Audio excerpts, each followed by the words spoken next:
अगर आप एक एडवोकेट हो तो सवाल यहां पे सामने ये आता है कि क्या एक एडवोकेट अपने क्लाइंट के बिहाफ पे आरटीआई फाइल कर सकता है। इसी सवाल का जवाब अभी सेंट्रल इंफॉर्मेशन कमीशन, जिसको शॉर्ट फॉर्म में सीआईसी बोला जाता है, उन्होंने दिया है, क्योंकि उनके सामने ये सवाल आया था और उन्होंने आरटीआई का एक पर्पस क्या होता है वो भी बताया है और एक नया रूल आरटीआई के सेट कर दिए गए हैं। सवाल यह था कि अभी रिसेंटली एक वकील साहब ने अपने क्लाइंट के बिहाफ पे एक आरटीआई फाइल करी थी, जवाहर नवोदय विद्यालय के रिगार्डिंग उन्हें जानकारी चाहिए थी। तो यहां पर जब आरटीआई फाइल करी गई तो आरटीआई वाले जो ऑफिशियल्स हैं उन्होंने इंफॉर्मेशन देने से मना कर दिया, वकील साहब को मना कर दिया। तो एक मैं बेसिक सी बात बताऊं, अगर मुझे कोई जानकारी, मुझे अगर कोई डिपार्टमेंट के अंदर जो कामकाज चल रहा है उसकी अगर मुझे जानकारी अगर चाहिए तो मैं क्या करूंगा, मैं आरटीआई के पोर्टल पे जाऊंगा और आरटीआई फाइल करूंगा। क्यों? क्योंकि वो जानकारी मुझे चाहिए। अब मैं एडवोकेट हूं या मैं एक आम इंसान हूं, कोई भी व्यक्ति अगर मैं होऊंगा तो मैं आरटीआई फाइल करके वो जानकारी ले सकता हूं।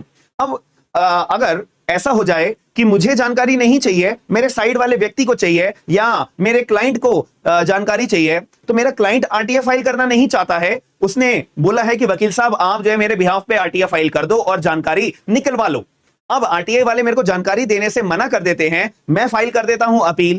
तो सवाल यहां पे सीआईसी के पास आया था कि मैं वकील हूं और अपने क्लाइंट के बिहाफ पे आरटीआई फाइल कर रहा हूं, तो सीआईसी ने बिल्कुल क्लियर रूप से मना कर दिया कि एक वकील अपने क्लाइंट के बिहाफ पे आरटीआई फाइल बिल्कुल नहीं कर सकता है। क्यों नहीं कर सकता है? क्योंकि आरटीआई जो ये कानून है, ये जो प्रोसेस है, ये इसलिए बनाया गया है ताकि ट्रांसपेरेंसी बनी रहे, कोई डिपार्टमेंट अपना पीठ पीछे कोई गलत काम ना कर सके। ऑन रिकॉर्ड वो सारा डाटा अगर कोई पब्लिक में से कोई भी व्यक्ति चाहता है जानना तो वो से प्रोवाइड करेगा। और आरटीआई का इस्तेमाल जो है कोई प्रोफेशनल बेनिफिट के लिए नहीं कर सकता है। और आरटीआई जो कानून है वो ट्रांसपेरेंसी के साथ साथ एक आपके पास इंडिविजुअल और पर्सनल राइट भी है।